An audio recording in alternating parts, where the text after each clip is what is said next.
Welcome everybody to the Magic Beans podcast. We are back again for episode number 44. I have a few beans on the line with me tonight, and we have another jam-packed episode for you. So tonight we have Chewy. How you going, Chew? I'm well. How are you? I'm pretty good. We also have Stu. How's it going, mate? Yeah, good, thanks, mate. That's good. And we sort of have Cracker. He's had some internet outages today and a power outages, but are you here, Cracker? I'm here for the moment. We made it for the time being. Welcome, buddy. Thanks. Appreciate you guys being patient. No, that's all good. Yep. We've had a bit of a windstorm come through Melbourne this evening and taken out a bunch of people's power and internet and things like that. So this may be an interesting podcast, but we will soldier on and we will deliver something good for you. Well, we hope it's good. Either we'll way, deliver something for you, yes.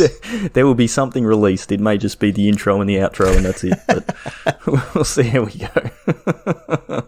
All right, before we get into anything, Stu, do you want to tell us who our sponsor is? Yes, so our first official sponsor, Josh and Pat's MTG Bazaar. We want to thank them for jumping on board and sponsoring us and providing prizes for our leagues and giveaways. You can look up Josh and Pat's on Facebook. Just type in Josh and Pat's. Auctions every night with a large variety of cards. There's something for everybody, so get bidding. Very good. Right, as I said, we do have a lot of things to cover, and last of all, we're going to be talking about our very big weekend we've got coming up ahead of us, but we'll save that for later. First, cab off the rank, Cracker. We actually had an announcement of an announcement again. We did. This week. Wizards has backtracked on how they do things. What was that announcement? The announcement was there were changes impending in Historic, and that just meant that there was a week of everyone going, well, Field of the Dead is going to be banned. I wonder what else it is.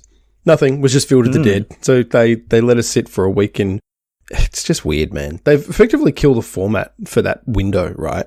You either just play against people who are, like, excited because they forget that it actually hasn't happened yet. So everyone knew that Field was going to get banned. So there were people getting salty because they were playing against Field decks. And then there were other people who were like, well, I've got Field and it's only going to be legal for another week, so I might as well play a lot of it. So, I don't know. Whatever. Field of the Dead has been banned. That's what I did. Hooray. Yeah. I don't think anyone is surprised. We were actually surprised when they, like, unsuspended it. Right, because they suspended, the sort of temporary ban ages ago, months ago. And then I can't keep track of which BNR announcement it was where they rolled it back, but they rolled it back and said, no, it's fine, we'll put it back in the format. And then they went and printed Amonkhet Remastered, which put like Hour of Promise and like a bunch of other good tutor effects for lands, and then people started playing like... Yeah, Explore. Yeah, and just even more stuff. So here it is. It's broken and it's banned. So yeah, not surprising. No. Does that make Historic fixed now, do you think? Like, is obviously banning Field is good for the format, but is like meaning it's a step in the right direction, but is it fixed? No, I think we still need to see Muxus go. I don't know. Muxus is kind on the ban Muxus a little bit. Yeah, I think people have started to, main deck sweepers and things like that, and have learned to sort of play against it, and they know, the critical turns and such against the Goblins deck. So I think the format's adjusted and people have adjusted a little, but it's certainly really powerful, and like in a vacuum, not really playing the format very much and not jumping on ladder and grinding that particular ladder. In that vacuum, I would say that, Goblins would default to being the best deck after the Field decks are now gone, right? I think that's the consensus. I don't know if that's true, but that's kind of what everyone's probably expecting. the best of one deck, I think. Yeah. Like it just has that complete I win button. I've got nothing on the board and I top deck a Muxus and I just still win the game. So you're not a fan of that, are you, Shorty? I'm not. It drives me crazy. But I think the Field decks, like when you can very quickly fill the board with 2/2s, you've got a ton of blockers for when they do have that combo turn for Goblins. Yeah. And then, they just wipe the board and they're sort of back to square one. So not having Field in the format's probably going to affect Goblins, and we might see a bit of an uptick in that. And we'll see what happens. But yeah, Wizards they didn't do the full week this time on the announcement for the ban. I think it was only like 2 days this time, which is slightly better, but still it just makes it that weird time where you want to play, but you don't want to play, and that sort of thing. So, yeah, I think the announcement, the history of that is, people were like, what do you mean my card got banned? Some warning would have been nice. Yeah, and I think that came from, when there were paper tournaments happening back in the days when there were paper tournaments. It came from the fact that they had to move up to just banning things all of the time instead of every 3 months when it was okay, where we would go years without a ban. And then they realised that they, in fact, just broke everything entirely, and they have to do them far more frequently now. So, anyway. Yeah, I think I like, we're getting way off topic. We're going on a full tangent here. I think I prefer the scheduled B&R, like the every 3 months we're going to do an announcement, because that way you always know, and okay, we've got this allotted time for this format to be like this, and in 3 months' time it may not be like that. And then have the emergency button if they need it. I actually liked the Pioneer approach where they were just like, every Monday we're going to have an announcement. And just maybe not every week, but like every 2 weeks or something like that. Like, just make it a shorter window and keep to the schedule. And then you just go, all right, it works in a digital world. It doesn't really work in the paper world, I guess. Yeah, but there isn't a paper world, so it doesn't really matter. and specifically for historic, it's not even it's arena format only. Anyway, there is no world outside of my front door anymore. There's no world outside of 5 kilometre radius from my home. That's right. All right. So while we're sort of talking about historic, we did have, as we spoke about on the last cast, the Amonkhet Remastered getting released and dropped into historic. So sort of two things to touch on that. So how's the impact been on historic? We sort of touched on that a little bit already, but have we seen any other cards, coming into prominence in historic? If you haven't been thought seized, you haven't played historic, right? Yeah. I think that's the easy one to pick up. Stu, have you been casting it or having it cast against you? I have cast it and had it cast against me. Yeah, same. It's a great card. Yeah, it's a powerful Magic card, no doubt. And I think, a card that's a staple in mod, is always going to be worth looking at in the very least in a smaller card pool like historic. So if it's good enough for the older formats, it's definitely good enough for historic. And yeah, it's it hits Muxus. It hits the key card out of the next aggressive deck. And like, it's good if it's good in a combo centric format, obviously, but in historic where there's a lot of creature battles now, historic is back to, like, I guess, Magic in its pure form, where there's not crazy combos. It's a mid-range fest a little bit now, with some aggro decks trying to get under them and some control decks trying to answer the field. But the majority of the decks will be that mid-range deck, and so the aggressive decks that can cast Thoughtseize want it to remove a sweeper or removal spell, or that big spell that's going to let the deck that's going bigger turn the corner. And then the mid-range decks want it to remove, the reach card, or, mean that the curve's going to be awkward for the aggressive deck. Hit that Ember Cleave or something like that as well. So yeah. I think the format's is interesting again now that you're not just going to play against Field of the Dead a lot. So I played the format a little bit this week. I played in the Games Portal Monday night event, which was really fun. And how did you go? I 3-0'd it with a field deck, right? So it needed to be banned. So that it was fun, and I played on ladder a little bit, and there was a lot of field matchups there as well. So field mirrors are not fun, so that's a good reason for the card to go as well.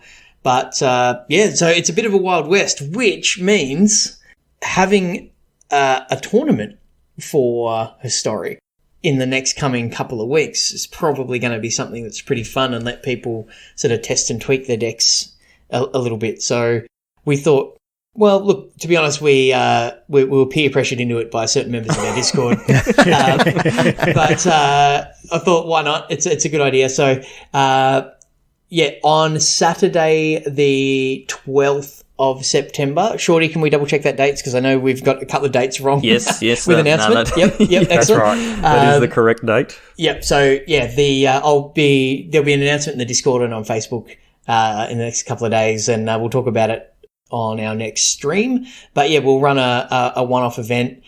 Prizes will be sort of based on attendance, and they'll be given out based on your record. We're not going to do like a true Swiss with a cut to top 4 or top 8. It'll be this many rounds, and if you get this many wins, you'll get a prize. And we'll figure those details out. But yeah, keep an eye out for announcements for that. But yeah, we'll play some historic. I'm looking forward to that event. Should be pretty fun. Yeah, sounds good. Yeah, so it should be good. But so you can use some of those Amonkhet cards, Cracker, that you've been drafting. Yeah, from my one draft that I did. You did two. Well, don't hide the fact that you had an 03. Listen now. Yeah, that wasn't pretty. And that was on stream too, so it's really hard to hide the fact that it's live and on the internet. I honestly don't even remember what that deck was. Black, white rubbish, I think. Yeah, it was garbage. We had that's that the one deck Shorty helped you draft, right? Yeah, that's the one. And you went 03 with the deck that Shorty Yeah, so helped it's you with? Shorty's fault. Yeah. No, listen. As long as we're clear. I don't know that I can blame Shorty entirely for this one. You can by all means. I mean, I could, but it seems pretty rough. I mean, I was in fact controlling the mouse. So, yeah, look, we did 2 drafts the other night on stream, and yeah, the first one was an absolute train wreck. There's just no other way of putting it. The second draft was a lot better in terms of the actual draft. We drafted green, red mythics, basically. Started out with a Samut, which is the flash 3/4 double strike.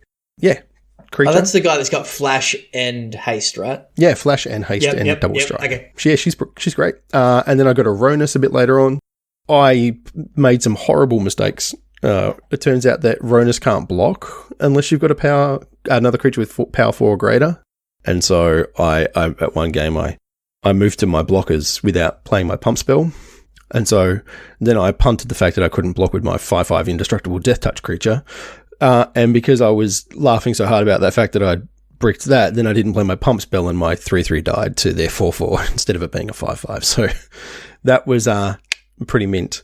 I ended up finishing that draft. It went 3-3.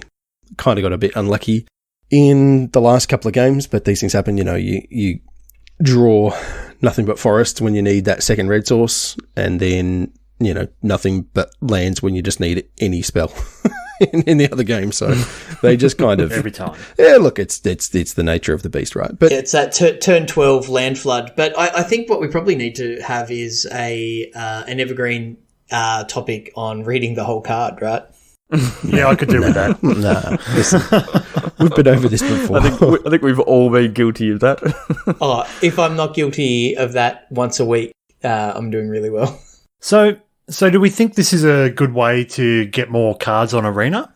Like the remastered sort of sets? Yeah, I like it. We are missing stuff from Amonkhet, but I don't think we're missing anything that really matters. There's always chaff, right? There's a lot. In new sets. Like there's between the two sets, there's double ups of cards, so you sort of discount those, and then there's just random stuff that is never ever in a million years going to see play in a constructed deck. So we've got everything we want from Amonkhet. I think it's cool. I think it's a great way to get cards on Arena and have a cool format to draft. I don't know what you think as well, Chew. I guess it could be a really powerful limited format if that's the case. If, they are constructed, focused sets that you can draft, you can expect some really powerful things. And that can go one of two ways, right? It can be like the best draft format ever or completely opposite to that. But I think it's good. And like people draft for different reasons as well. Some people draft to, build up their collections, and to churn gold into gems, and some people draft because that's their preferred way of engaging with the game. So if the draft format's healthy by doing this, if they get that balance right, then I think it's a great idea. But yeah, they just have to be careful. It was a little strange getting thought seized, I got to say. Yeah, in limited.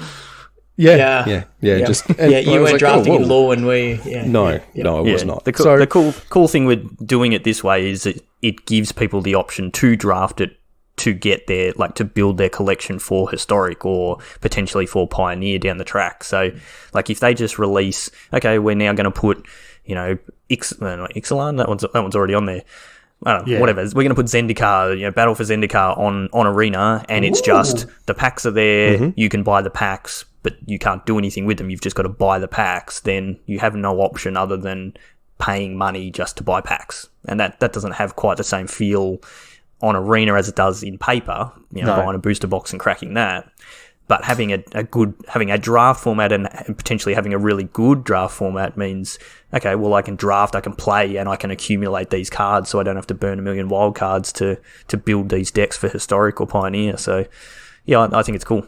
I like it. I do like the premise. And one of the things that they have been able, to this point at least, maintain with Arena is free to play. You can still function as a free-to-play player if they only had packs available for purchase and not for, spending gold on, then they would lose that. And I think that would go against kind of what they've done so far. So I hope they don't do that. I hope they stick to what they've got now. I think that's a good solution. It's tricky though. It still is a 10k draft. They don't have any of the 5k bot ones. So they're all like... Not super cheap. No, so they're not like the normal standard one where you can just do the quick draft against bots. They're only player versus player, or however they're traditional draft, but still best Premier of one. Draft. Premier, I don't know these terms. Yeah, but they're actual player drafts, not bot drafts. Yeah. You're paying 10,000 gold. You're cracking Amonkhet packs, so you're getting cards from that, and then your rewards are also Amonkhet packs. So, yeah, as long as you don't pay 10,000 gold and go 03, you generally get some gems and some packs out of it, so it sort of works out to be worthwhile anyway. Well, good news is I did not pay 10,000 gold and go 03. I used my free draft token, so I didn't feel bad about that at all. Well, that helps. That softens the blow. It does. You still got 45 cards, right? Yeah. So that's fine. So some of them were playable. I'm not sure that they were. All right, so we also had a big event that happened on the weekend that I don't think any of us participated in or probably really even knew about. I think we completely missed that this was coming up, but there was Command Fest Online. So Channel Fireball ran last year sometime a Command Fest that was just like a Grand Prix for Commander players, basically, and it was a huge success. And they ran another one this year, but Command Fest Online. Obviously, they can't do it in person at the moment. And apparently, it was pretty good. There was panels and things like that going on, like you normally would have at those sorts of things. Tons of people playing Commander, and they also used that time to announce a couple of new products. So, Cracker, you're going to talk to us about Commander Legends. Yeah. So what is that? It's a new, and they've talked about this coming for a while actually, but we just got some more details. So it's a new draftable commander set. So they got 20 card packs with 2 legends per pack, and you take 2 cards per pick, which is interesting. So I guess kind of like Double Masters, where you get to pick 2 the first time round. So I like that they're experimenting with draft space. Also building 60 card decks and like commander restrictions. So singleton with a commander, and you've got to have, like the color identities matching your color commander. So you can play more than one copy? I don't know. Anyway, there's also going to be, I'm just reading through the details. It's like, the normal commander rules, except you can actually have multiples. Okay, sure. And there's also going to be sealed as well, I believe, as an option to do for this. Is there reprints, or are they all new? A mix. So they've got some new cards. There's a new Baron Sengir, or Sengir, the Dark Baron. For people, he's a pretty iconic feature from early Magic. He's a 4/black for a 4/4. Whenever another creature dies, put 2+1/+1 counters on him. And whenever another player loses the game, you gain life equal to that player's life total as the turn began. Weird. It's also got partner. So there's a bunch of other partner things. Yeah, there's heaps of partner stuff. Yeah, their partners are back. There's one here that I just don't understand at all. So it's called Prismatic Piper. It's 5 generic mana, and it says, if Prismatic Piper is your commander, choose a colour before the game begins. Prismatic Piper is the chosen colour, and it's a 3/3. Yeah, it's a common legendaries. This is the first legendary common, I think, that they've printed, and they've basically done it so that you've got, you Okay. You're going to get one of these worst case scenario, and you can use this as your commander. Because, like, if you're drafting this set and you go, okay, I'll take these picks, and you start drafting, you take a red and white commander or something like that, and then all of a sudden red and white dries up, and you end up drafting green and black. You may end up in a situation where you don't have a commander, or you don't have a usable commander. So, that makes sense. Yeah, they've put that in at common so that you've always got that option. You're going to see probably one every second pack sort of thing. And, you're going to be able to pick one of those up and go, okay, well, that's my commander then. Opinions on the art? It's Sim McKinnon. Yeah, okay. People are extremely hyped about it. I just think it's weird. Yeah. Yeah, it's odd. It probably lets you do some... it's a free way to, turn your 3-color commander deck into a 4-color commander deck outside of this limited format, right? Like, you're able to... It opens up options and for innovation and, rebuilding of current decks that people have had for years. So it might be maybe this is how they fix the broken color fight. I don't know, but by breaking it further, right, to double negative. But it's a good fix for the issue that Shorty mentioned. But yeah, I think it could have a fairly significant impact on the competitive EDH formats, because I don't reckon it's a 5-mana 3/3. It just doesn't do anything. So like the partners it's a 5-mana 3/3 that sits in the command zone and lets you pay a 4th color in your 3-color deck. So you've now in CEDH but it doesn't, now got a million other options. because there are no 3-color partner commanders anyway. So they're either like single color or double color. I picked a random color, right? Sure. So it lets you play an extra color. So the restrictions that keep Commander in check are lessened by this card. And in a competitive format, that's a powerful thing. That's my point. Who plays competitive Commander? Not us. I get what you're saying. It does give you access, but it just doesn't do anything. And you can't afford particularly if you're talking like CEDH, you can't afford to have any cards in your deck or in your command zone that don't have a relevant ability. So if you want to go to like 3 or 4 colors, an entire, no, it doesn't though, because it doesn't. This gives you access to 20% more of the Magic library. No, it does not. Because all of the color partners are covered anyway. So if you want to be 3 or 4 colors, you can already do that with all of the existing partners, and they all have some form of relevant ability. So you can pick a white, green, and so you can't just play this red, in addition to, like, I can't play this with Locust God and then I get Grixis. Oh no, it says if they both have partner. Yes. Right, like that's the partner rules. Yeah. So okay, all right. Look, I guess we'll see. I tell you what does make a big impact though, is the rest of the Battle Bond lands that are called Crowned lands, apparently. Anyway, they are the allied partners colors. No, the enemy partner colors. Enemy colors. Enemy colors. So they enter the battlefield tapped unless you have 2 or more opponents. So those are cool. Yeah, finishing that cycle is good. Yeah. Yep, good for Commander. Good for Commander players. Did you guys see the funky foil etched printings that they're doing? No. No. I'm sorry. I've heard of them. I haven't even looked at it though. But on the announcement on the Wizards page, there's a video of the Prosh dragon, which is an example. It's a new foiling process, and it looks pretty sweet. Yeah. Yeah, it's like textured, I guess, is the way to probably describe it. It'll be interesting to see how they look in person, but just another thing that for Chris to buy and probably none of the rest of us to buy. Love it. Yeah. So there are. So you said these are coming in 20 card packs, Cracker. Yes. But there's also a collector's booster. Yes. For which this are as 15 well. cards. So, yeah. So, and when does it come out? 6th of November. Okay, cool. So we've got a few months. I imagine we'll be seeing previews and things for what's actually in the set at some point. So we'll touch on that again. But yeah, pretty cool. And something to look forward to for all the Commander players out there. You can draft. Get Commander. A whole bunch more cards and drafting Commander. That sounds heaps of fun, man.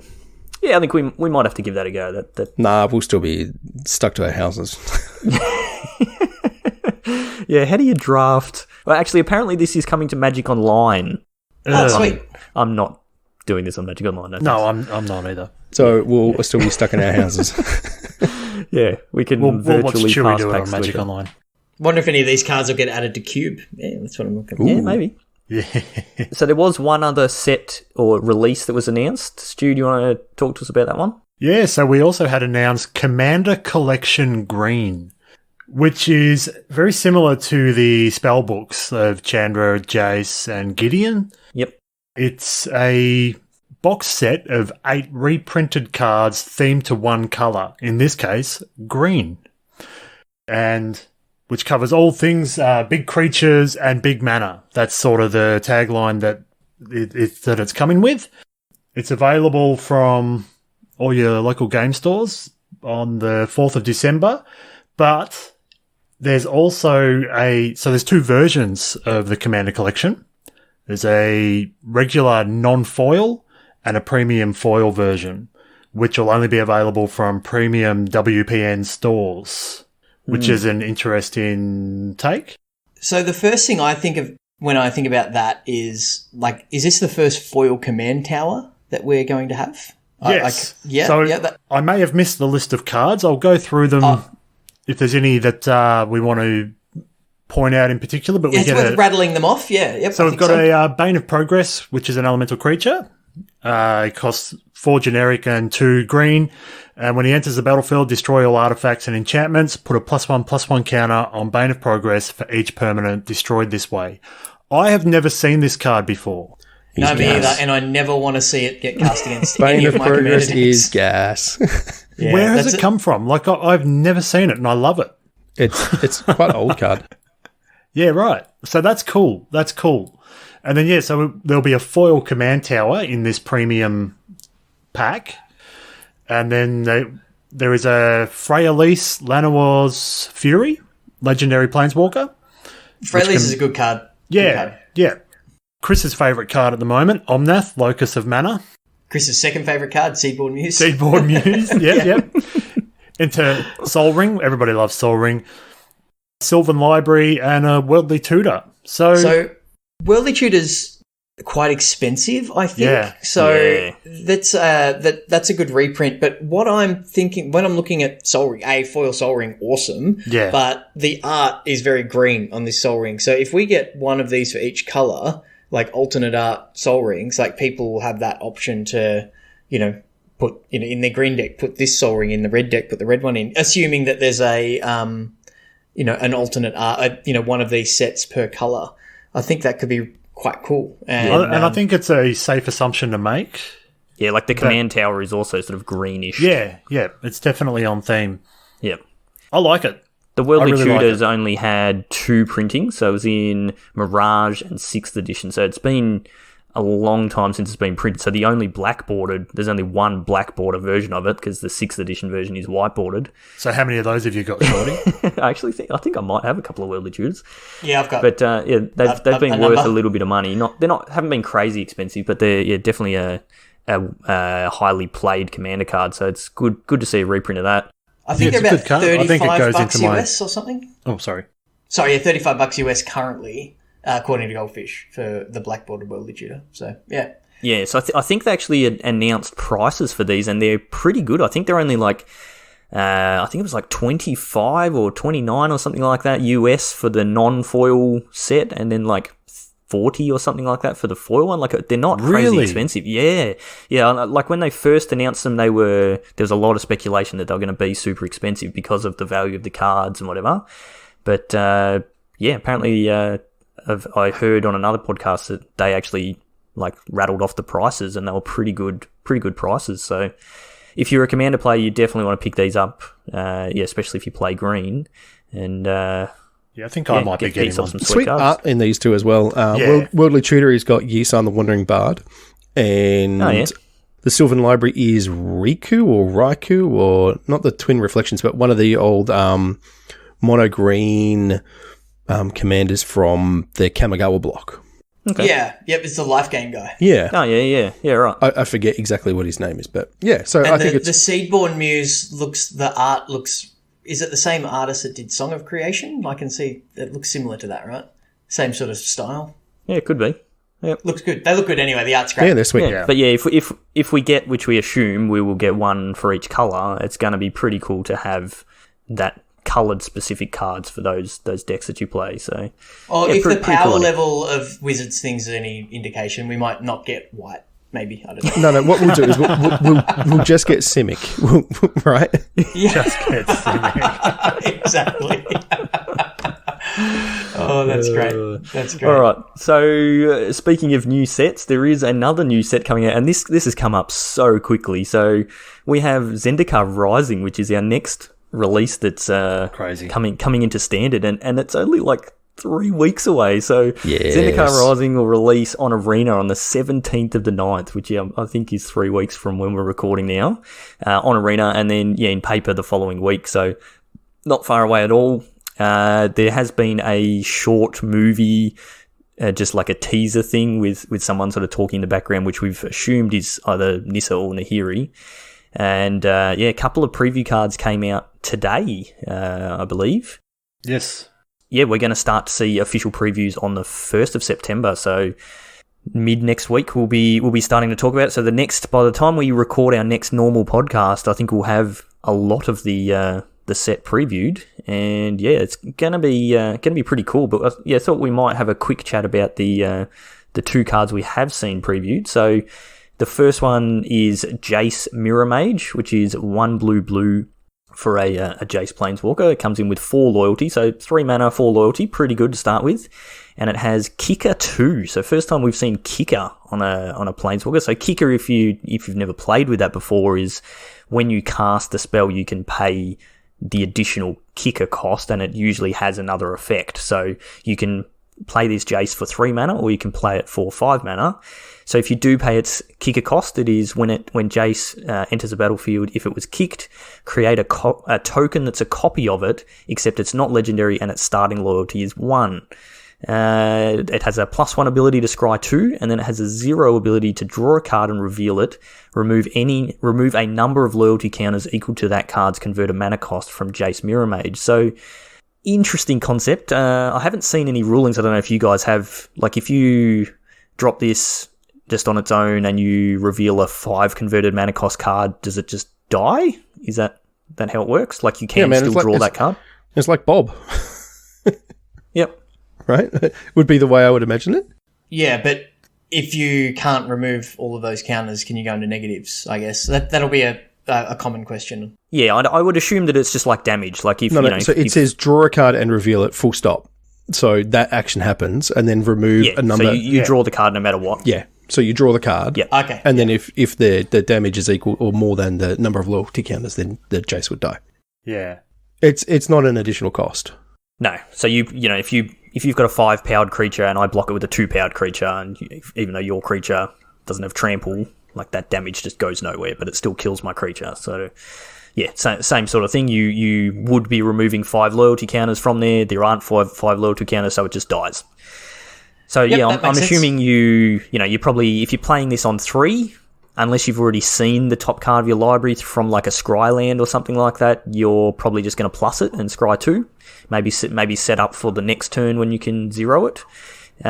So 3 mana comes in, goes straight up to 5 loyalty. We've seen that on a recent blue Planeswalker that also had green in its mana cost, and that was not a problem at all. So we'll see how that goes. I don't think this is quite Oko. No, it's not. But no one thought Oko was Oko when Oko first came out. So. That's true. It's another 3-drop. Why? Yeah. So play this on 5, and you're probably going to plus this one, so it goes up to 5, and then you can 0 the one that's only got 1 loyalty and just get rid of that. It's so interesting. 5 mana, scry 2, draw a card. You have a Planeswalker with 5 loyalty. It's not terrible. Yeah. No, it's not bad. Scry 2 for draw a card. Yeah, it's okay. It's just whether there's a deck that it fits in, I think will be the interpretation on this one. I think the card is fine. It's just whether or not a deck can afford to play it, and that's format dependent. And we don't know yet. Yeah, well, I mean, we're going to have, which we'll talk about on the next cast, we're going to have a whole new format because this set will bring in rotation. So let's not go down that rabbit hole right now. We've already gone on off tangents, but next cast we will talk about that. The other Planeswalker we had spoiled or previewed is Nahiri, Heir of the Ancients. So this is 2 red-white for a 4 loyalty Planeswalker. And it has +1, create a 1/1 core warrior creature token. You may attach an equipment you control to it. Interesting.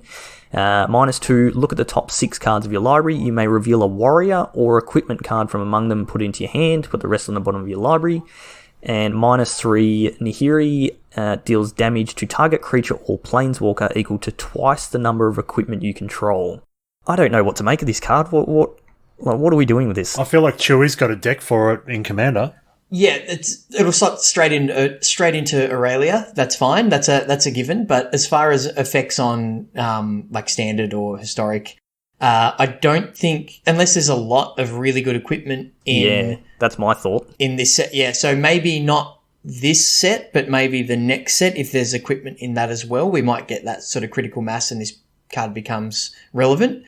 But yeah, I don't think it's going to be a big player straight off the bat, unless there is, a really significant equipment theme in Zendikar. And we had equipment in original Zendikar. There was the landfall equipment that, the creature got bigger and things like that. But there would have to be a focus of playable equipment. Like, I don't know. I don't predict her being a massive player right away, but if they print equipment in subsequent sets while she's in standard, she could definitely have a moment. So Cleave doesn't rotate, does it? No, Cleave was from Eldraine. Right. We did have Colossus Hammer. That's in M20, but that's going to be rotating out. Yeah. So that would have been cool. But I see these cards sort of like, there was a Sorin a couple of years ago that was stuff to do with vampires, and it first came out and it was like, oh, okay, yeah, if we get a ton of vampires, this might be good. And we just sort of didn't see vampires. And then just before it rotated, we got, I think it was Ixalan or something, where there was a ton of vampires. And all of a sudden it's like, okay, this card that's been in the format for 2 years is suddenly a good card for about 3 months. That's what I mean. Yep. Yeah, yep. and then it rotates out and whatever. So it might be good in historic. I don't know. I'll have to have a look at. I'll have to do a Scryfall search on equipment in historic. Her +1 incidentally is the same as the +1 from there was a mono white commander deck where she was actually the commander. One? Yeah, she was the commander, and that +1 is the same there. So it's a thing. I don't know. Who knows? Given that, like, the whole format's rotating, we get a whole new set. Yeah, impossible to guess how good these cards will be. We have no idea. She's cool though. I like her as a planeswalker. Like, this is the sort of thing. This is the sort of design on planeswalkers I enjoy, where they are niche and they're built around. They're not just a default good card that just go into any deck whose color can support them, like Oko. But it's like you have to have a plan here. You have to have a theme, and in the right build, this is a really powerful card. But if it's not the right build, it's like the zombie Liliana, the 4-mana Liliana from last set or the set before, where you're like, oh, that's really good in a zombie deck, but it doesn't just slot into any deck with swamps. Yeah. So I like what they've done here. It was like the last Nahiri as well. She was the same, where you could like plus and discard cards and then draw cards, and you could like go and fetch out. Except in Modern, where she was just in a Jeskai control deck and just went and got Emrakul. Yeah. So yeah. I love the art on that last one, the Nahiri the Harbinger, where she's just, it's like a scene from a blockbuster movie where the explosion's gone off behind her and she's just like strutting off. It just looks so cool. She looks like a maniac. Yeah. Like the Heath Ledger's Joker blowing up the hospital, right? Yeah. Almost, yeah. Yeah, that's good. Yeah, that's so good. Yeah, I like planeswalkers to be like that though, where it's they're not crazy busted that go everywhere, and they have their role, and they don't take over formats. So hopefully we see some more of that. I believe in this set we're going to have a Nissa, and I think that's it. I think there's just the 3 planeswalkers. Can we just dial it back a bit? We might have had, after a year and a bit of recording, did Shorty and Chewy just agree on something? There we go. Okay, the podcast's over. Yeah. Achievement unlocked. Well done. It's been fun, guys. Can we finish the league first? Oh, yeah. All right, yes. That gives us a good segue into the next topic. So, yeah, league final. So we've been talking about this league for, 2 months, I think. We've had 6 weeks of play and a couple of weeks of promoting it before that. And finally we're at the end. So, Chewy, it's been fun. What are we doing? It's been really fun. Well, we'll just finish and wait for the next one, right? No. So what has been happening behind the scenes is the Beans, particularly Shorty, credit where it's due, have been putting in a bunch of work. We are going to be streaming the finals. We have lots and lots of matches to get through. It's a big league, our biggest league to date. So the first round of the elimination into finals will be completed before Sunday, but then at 4:30 p.m. Australian Eastern Standard Time this coming Sunday, we have got our league finals, which will be broadcast on our Twitch. We're going to have some hopefully high quality coverage. This will be the third, I think, league finals that we've covered, and we're getting better and better at it. We've got some commentary that teams. remains to be seen. Yeah. I made that joke about Glass Casket when it came out. Yeah, remains to be seen. Yep. Oh. Okay. Yeah. That one's for ties. Yep. The coverage is going to be pretty big, I think. We've got somebody at least partially dedicated to clicking the buttons, so there'll be less downtime. So, Shorty, appreciate you doing that. I'm going to commentate with Polywaffle and... No, you're with Stu. Sorry, I'm with Stu, am I? Yes. Hey. Oh, sweet. You got the two clowns together. Okay. Perfect. Yeah. We'll see how the ratings go. Yep. So, yeah, Stu and I will commentate, and then Cracker and Polywaffle will commentate together. And... we're going to get through the matches and commentate each of them. We'll have a few topics to talk through. We've got some lots of stuff to get through on the cast. It's going to be awesome. We're going to give away $450 Australian in cash and prizes. Wow. Which is all given to us by our amazing sponsors at Josh and Pat's MTG Bazaar. Also, the good people at MTG Card Sales have thrown in some vouchers for their online store as well. So some really good value. And we'll do some other giveaways on stream as well. We've got some swag from our content creator program as well. We've got most of the... what do you call it? Groups. There we go. That's the word I'm looking for. Groups locked in. We know who is in the top 3. So congratulations to those guys. It didn't quite go according to plan, where one of the Beans actually made the finals of Group D. Cracker. That's all part of Cracker's plan. Yeah, way to take prizes away from the community, mate. Yeah. You know, it's he wants to be in the finals. He's listen, for the top spot. It's all about him, isn't it? Yeah. If I don't make the finals, how am I going to make the Envy and get that jewel land? yeah, exactly. Well, that's actually a really important thing. So, whilst the finalists are locked in, if you've not completed your matches yet, get into them, because top 5 in the leagues will accrue points for the Magic Invitational. So we'll have our historic event that we spoke about earlier, and then we'll have another league, and then towards the end of the year we'll have our Magic Invitational, which will be an invite only based on league finishes. So just because you didn't make the finals this one, don't sort of down tools and stop playing. Get those points in and get the qualification for the invitational, because I guarantee you it will be worth your time qualifying, just qualifying for that event. It's going to be great. That mostly applies just to yours and Stu's group that have dropped the ball. Drop the ball. Drop the ball. Well, we were leading from the front and we went, we're making everybody else look terrible.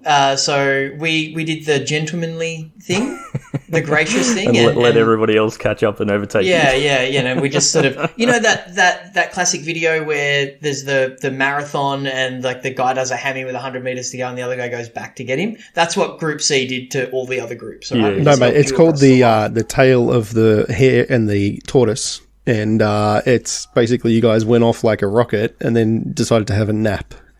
I mean, come on, we're Aussies. It's the Stephen Bradbury. Like, yeah, everybody else is Stephen Bradbury.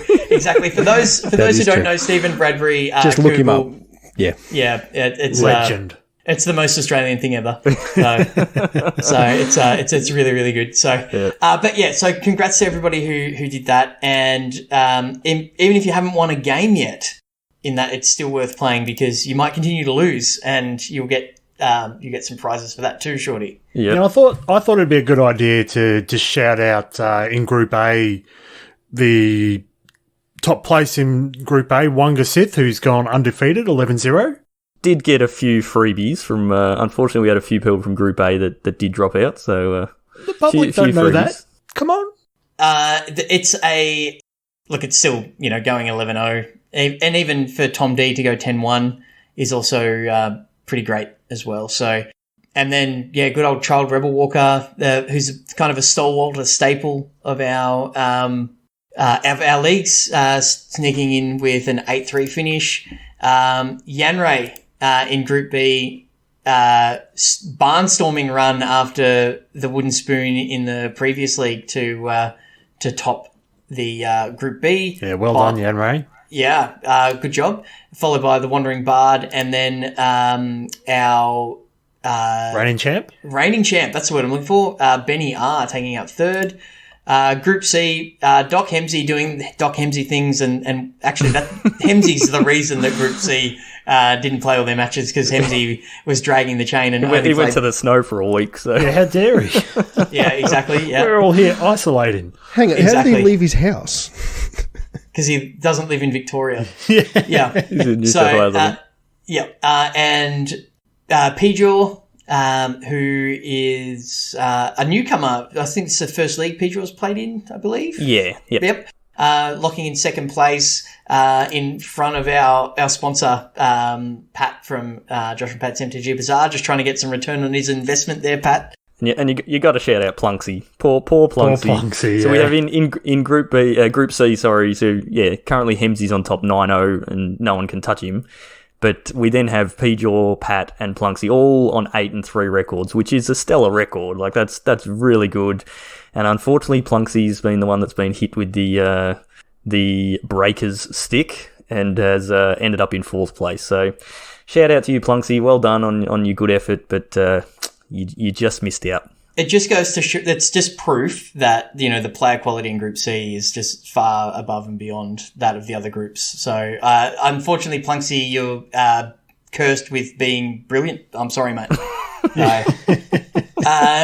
Or surrounded by brilliance as well. So yeah, and then in Group D, things are we don't quite know who is in first or second. Yeah, Namburger and Lunacy. So Namburger still has one match to play, which is the last one for Group D, and if they lose, then Lunacy will take first place. So that match is still to be played, and that will decide who finishes first or second. But they're both locked into top 2. So do you want to touch on, Shorty, what that actually means? Like, because we've got. Yeah. 3 places per group. So what happens? The way the finals will work is the top 3 qualify for the finals, but the top finisher actually gets a first round bye in the finals. So the seconds and thirds will play off sort of across the groups, and then the winners of those will then progress to play on against the first place. So finishing first in the league is a massive advantage. You're missing out on a full round of finals and getting that first round bye. So Lunacy is crossing their fingers and hoping that Namburger loses. Otherwise, Namburger will retain that top spot. So it's almost like a mini final in itself. Yeah. Just that adds to the drama. That's fantastic. So those matches will be played prior to our stream on Sunday. Yep. So some people will be streaming those perhaps to Discord, maybe to their respective Twitches. So keep an eye out for that. And speaking of streaming to Discord, shout out to JMud. He's the ultimate team man, and he has organised a bit of a watch party in our Discord where, people can all kind of hang out, watch the stream, and just sort of chat about stuff and just kind of get everyone together while we're all streaming. JMud's going to sort of bring everyone together with their socially distanced bags of popcorn and and watch the stream together, which is pretty cool. So if you're watching the stream, jump into the chat and talk to us. Obviously, that we love that interaction. But jump into the watch party as well. There's a dedicated channel set up in the Discord. If you're not a member of the Discord and you're interested in watching all of this, there'll be a link, as always, in the show notes to that. So we'd love it if you came and joined us. So yeah, come on at 4:30 on Sunday, because it's gonna be great. I'm really looking forward to this one. I think if it was anybody but J Mud, I would accuse them of just doing their own commentary instead. Like just putting the stream on, muting it, and then just like running their own commentary. But maybe he's after a job for the next league. I don't know. Yeah, but he's a champion. We did manage to somehow in this Rona season hang out some months ago, and top bloke. Yep. Anyway, absolute legend. Yeah, J-Mud, you can stay. Yeah. And you missed out the third place finisher in Group D there, Chewy. We sort of already mentioned it, but Cracker snuck in. So Group D was all over the place. There's 6 people with the same record as me. Yes. You hold 4 tiebreakers. Yeah. That's impressive. What is your record? 6 and 5. 6 and 5. So Plunksy, mate. Oh, no, you see, what you're talking about is the fact that that is insult to injury. No, you see, you're talking about the fact that like your group is clearly far superior because you've got like these 8 and whatever's records. But doesn't that mean that you've got like some really good players and then like Yeah, that's what I was thinking, Cracker.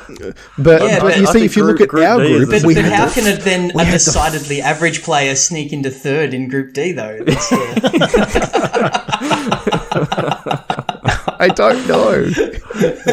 Yeah. We have first and second on 8 wins, and then third all the way through to 8th is all on 6 and 5. What an absolute traffic jam! Wow. Yeah. Yep. Yeah. Very very interesting. Which kind of like some of the other groups, it was pretty clear from early on. Okay, these people have got off to a good start. They're already on 8 wins and hardly any losses, that sort of thing. They're going to be in that top 3, but Group D, right up until yesterday, was wide open. Like, I think the person that was still in 10th place could have made it up into the top 3. So incredible. Yeah, very interesting. But made it pretty exciting, and it's sort of added to this whole thing.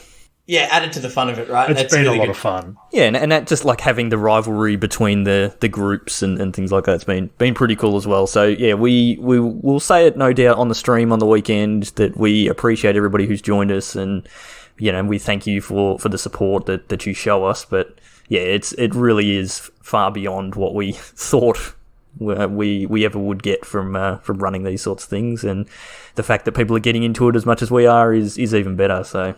Absolutely. Very cool. Yeah, it's amazing. And yeah, everybody involved is amazing. So I look forward to this getting bigger and bigger, and us doing this for the foreseeable future. Yeah, I don't know how we're going to go when we start getting up to like 200 people in our league and things like that. That might be a bit of fun and too hard for me to coordinate. So. But if we were to get to that point, that would be insane. So that would be that's a very good problem happy to problem. Have. Yeah. Yes. You'll have to quit your job and do it full time, Shorty. Yeah. Oh yeah, if only it actually paid money, that would be good. Yeah. That'd be good.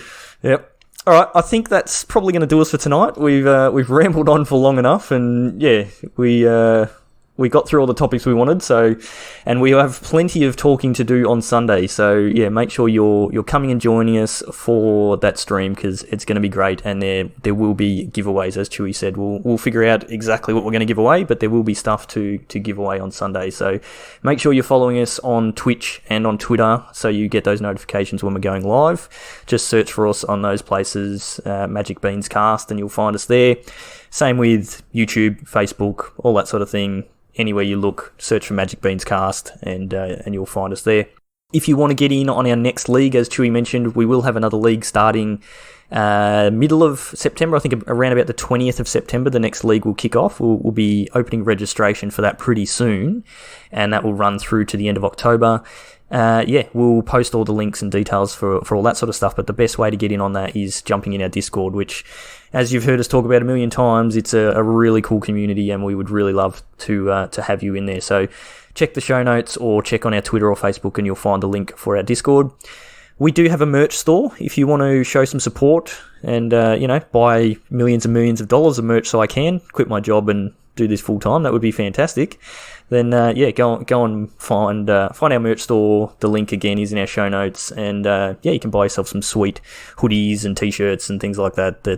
Have been pretty cool and look pretty good. We saw a photo of an old friend of ours today who received his hoodie, and looked good. Good to see other people in the Beans gear. I just ordered today one of the large size Magic Beans mouse pads, like the gaming mouse pads. Yeah, nice. Because great as a mouse pad, but when you're playing Commander, you want a bigger mouse, you want a bigger playmat, so it'll double up there. So really useful. Cool. So grab one. They're good. As Stu mentioned at the start of the show, we are sponsored by Josh and Pat's MTG Bazaar, so go and find them on Facebook and check out their daily auctions. If you want to find me on Twitter, I am at Peace Inc. Chewy, you are? At Chewy MTG. Cracker? At Joel Hill _ And Stu? At Stewie. Very good. So that's going to do us for this week. Thank you, as always, for listening. Stay safe out there, and we will see you next time.